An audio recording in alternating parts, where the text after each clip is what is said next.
Brothers and sisters, on behalf of Indian section and on behalf of Indian section General Secretary Brother Sundaram and on behalf of myself, I warmly welcome all the delegates for this Indian section convention too, which is a sort of symposium again. Symposium is the gathering to seek the truth. And here we have one statement or one title is given, listening to the march of the future. Listening to the march of the future, and we have with us three speakers. I hope the deliberation will be definitely fruitful. The first speaker here, the opportunity is given to the youngest speaker from North India, Mr. Shikhar Agnihotri. He is an enthusiastic member of the Theosophical Society from North India. He joined the Theosophical Society by the inspiration of her mother, who is a long-standing member of the Theosophical Society. And as soon as he joined the Theosophical Society, he started a Prajna Lodge or Prajna Theosophical Lodge at Lucknow, and Maitri Theosophical Order of Service Group at Lucknow, and he has been active in both these lodges, holding the responsibility of service. He has been actively participated in various study courses and seminars organized by UP Federation at Lucknow, Agra and Gwalior. In addition, he has participated in the seminars organized in the Indian section at Varanasi and Bhowali. Shikhar Agnihotri, as I said, a very enthusiastic member of the UP Federation. Now I call upon Shikhar Agnihotri to share his thought on this topic, listening to the march of the future. Shikhar Agnihotri.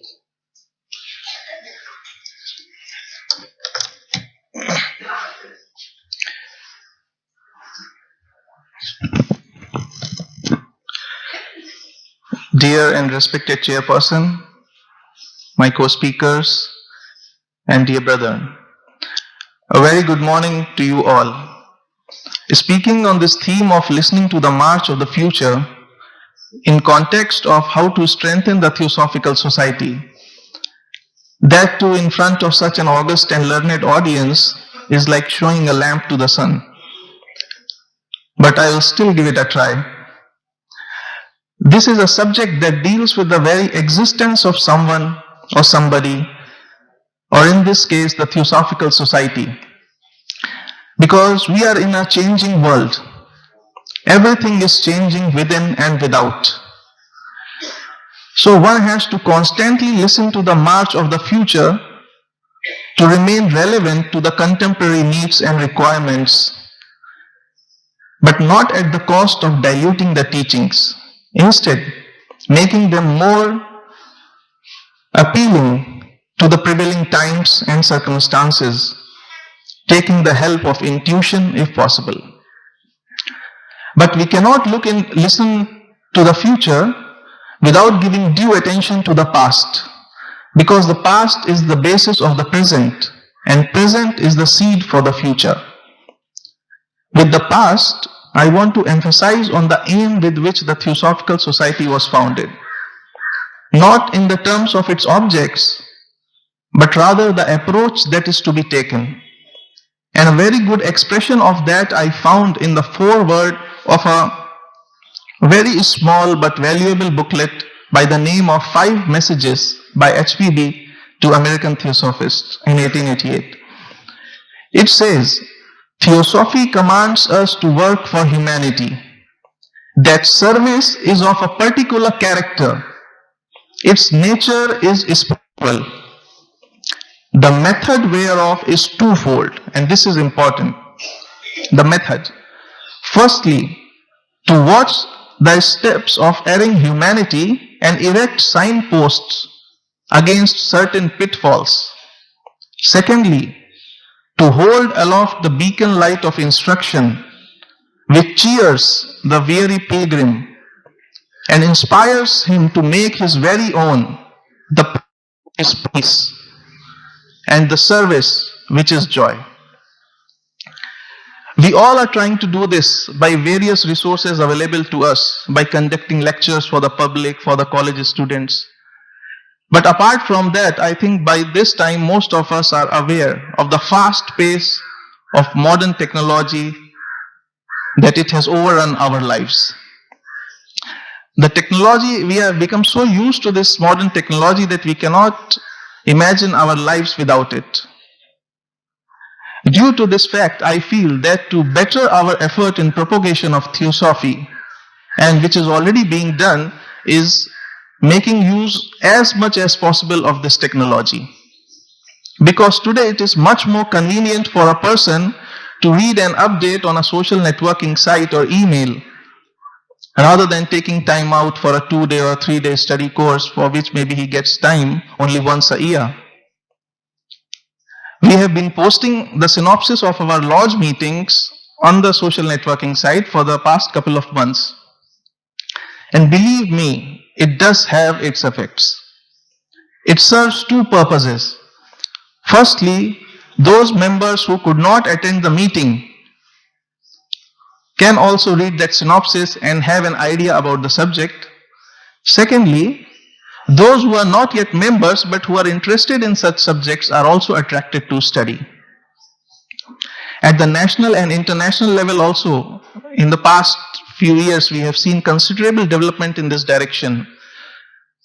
The society's webpage is now much more informative, suggestive with minute details. And this is the most astonishing effect of the technology, that it tends to develop in us, the members from different geographical areas, a sense of connectedness, a sense of family, which is the real source of strength for the society. But, there is always a but. But is that enough? Yes, it's true that by making theosophy more visible, we can, by various means, it is possible to give a ray of hope to those who have developed their mental faculties to a certain extent, and they are having their shares of highs and lows in life, and they are looking for answers. But there is a greater challenge when it comes to those who, although having a religious bent of mind, do not think that such teachings can be implemented in daily life by an average householder. That it is the work designated only for some developed souls and we are here to worship them. It is this mentality that we have to fight, within and without, because it does not let us make the wholehearted effort. And this comes up very often during day-to-day conversations, that anger, irritation, hatred, etc., all these reactions are part of human nature and cannot be gotten rid of. Why this mentality is becoming so common? Because our mind has this tendency to compare itself with its surroundings. And when it sees a majority of people going in a particular direction, it assumes that to be the correct path. And to make the matter worse, it does not see any real life examples in his immediate surroundings. And in this case, the work of a theosophist is all the more difficult. Because unlike some other organizations working with similar objects, a theosophist doesn't have a uniform, doesn't have a set of rituals, doesn't have a fixed way of greeting, which is also, we are fortunate that Theosophical Society has carefully kept itself free from any creed. But this is also the test of a theosophist, that to convincingly convey his thoughts and words, he has to solely depend upon his actions, on his behavior and his character. Because his behavior and character is not just limited to a lodge or the campus of the society. It extends far and beyond. It permeates each and every aspect of our daily life. And it is this behavior, this character, which is perceived first by the surrounding people or whoever that may include. We may say this is nothing new. We have been doing this for long. I too think the same. But I am sure we all understand there is no shortcut for this work. And it is in this sincere effort-making process that we tend to develop patience and perseverance,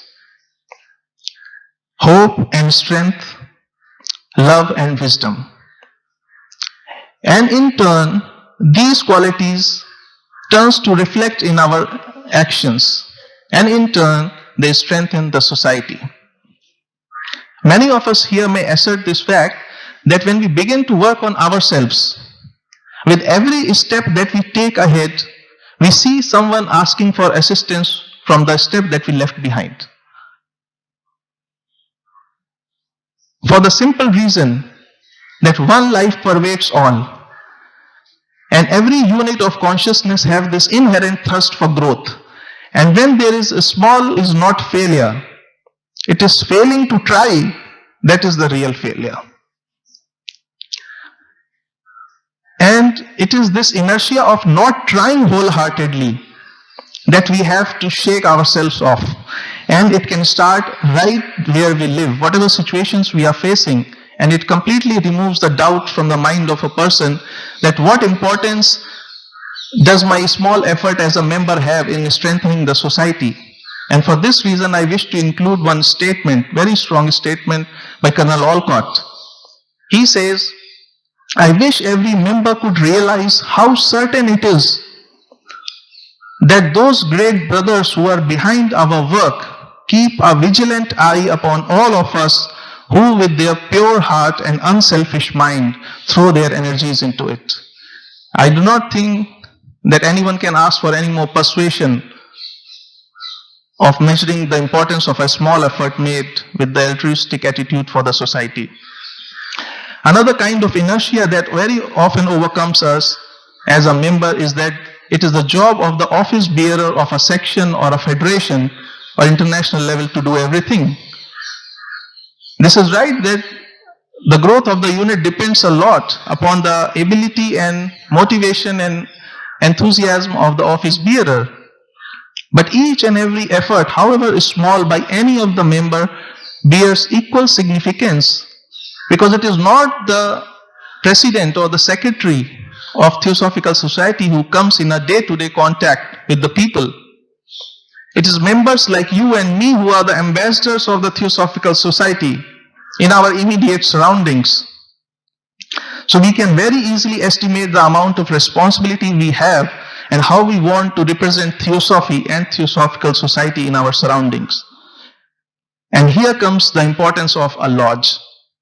My personal view is that although the headquarters, whether national or international, plays a vital role by being a nucleus of strength and enthusiasm, but a lodge is that organ of the society which deals with the immediate surroundings on a day-to-day basis. Although not everyone gets the opportunity to work in the headquarters due to individual karma, but the very same karma gives everybody of us the opportunity to work with similar zeal and enthusiasm in our lodges if we are willing. Because a lodge is that nucleus which is very source and channel of subtler form of energies. So an effort is to be made consciously to have more and more of such nucleus. You may say easier said than done. I am not saying it easy. A lot of effort has to be put in. And here comes the importance of the role of old lodges and members to give birth to new ones, not as a replacement, but as a supplement. he will naturally attract those whom he is in contact under the same influence. And a nucleus is formed from which a higher influences are directed. To give an example, I feel that 10 centers with 7 members is much more beneficent than one center with 70 members. On the first look, it seems that a gathering of 70 people at one place is better than 7 members, because we all know how the power of thought works. But on giving it a deeper look, we can very easily make out that due to various deterrents like old age, lack of conveyance, traffic, traveling time, etc., out of that 70, only 10 to 15 are able to attend the weekly meeting. And rest of the logic becomes very clear, that if we have more centers strategically located, not necessarily a society building, meetings can be held at some members' residence, which is very practical, then we would be able to deter the deterrents that we just talked about. And not only the number of members attending the weekly meeting will increase, but also it will make its presence felt in that many more areas as well. And last, there is one more aspect to this effort of ours, and I consider this the most important part of my talk, because that aspect is motive. What is the motive behind doing all this? Because being the students of Theosophy, we all know that it is the motive which is the real weaver of karma, whether individually or collectively as an organization. So how are we listening to the future? Are we listening to the future as a CEO of a company does? Looking for more and more profits? Profit in this case being the number of members? Or I want to do this because I am related to this organization, in which case I is more important than the teachings promulgated. If those are the only motives, then I don't think it may be enough. Is it not a better motive to bring light of Theosophy to as many as people, whether they become member or not? To bring the light of Theosophy to the souls caught in between brutal materialism and exploitative spiritualism. And also not because I am related to this society, but because it is the right thing to do. Why? Because Theosophical Society was founded to diffuse the teachings of Theosophy, right? And even a beginner student of Theosophy can very easily understand the teachings and principles of Theosophy are all inclusive. And only a thing that is all inclusive could offer a solution to any possible situation which is called a problem. In any aspect of life of an individual, society, country or planet, be it the problem of climate change, violence in any form, terrorism, sectarian violence, religious intolerance. So actually, when we are working for Theosophy, we are doing our universal responsibility, because every suffering in whatever form has its source, has its root in avidya, in ignorance. And if we try to root out that ignorance, then we are doing the best possible service in the direction of universal responsibility. And if that selfless devotion to the cause of Theosophy be our motive, which I assume all of us present here have, then we generate a force beyond the mental plane, which practically moves unopposed and which, as per the law of retribution, bring its consequences. The consequences which will not only be positive, but will also be long-lasting. Last but not the least, working together for some social cause also tends to bring the members closer. And Theosophical Order of Service is really an asset in this. So ideally, only ideally, I feel that with every TS Lodge, either there should be a TOS group as well, or if not a formal group, at least the TS Lodge members should engage in some TOS activities. Because then as a group we try to make Theosophy living wisdom, which makes the bond stronger among the members. We all can and are contributing in this effort by sharing our time and finances, by spreading theosophical literature, by starting a study center or a lodge, by meditation or by any other available means. And very clearly this has been stated by HPB that the future of the TS will almost entirely depend upon the selflessness, earnestness, devotion, and last but not least, the knowledge and wisdom possessed by those members on whom it will fall to carry on the work.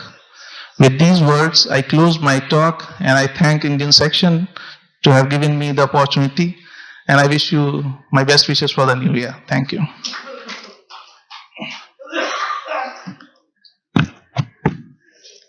Thank you, Shikharji.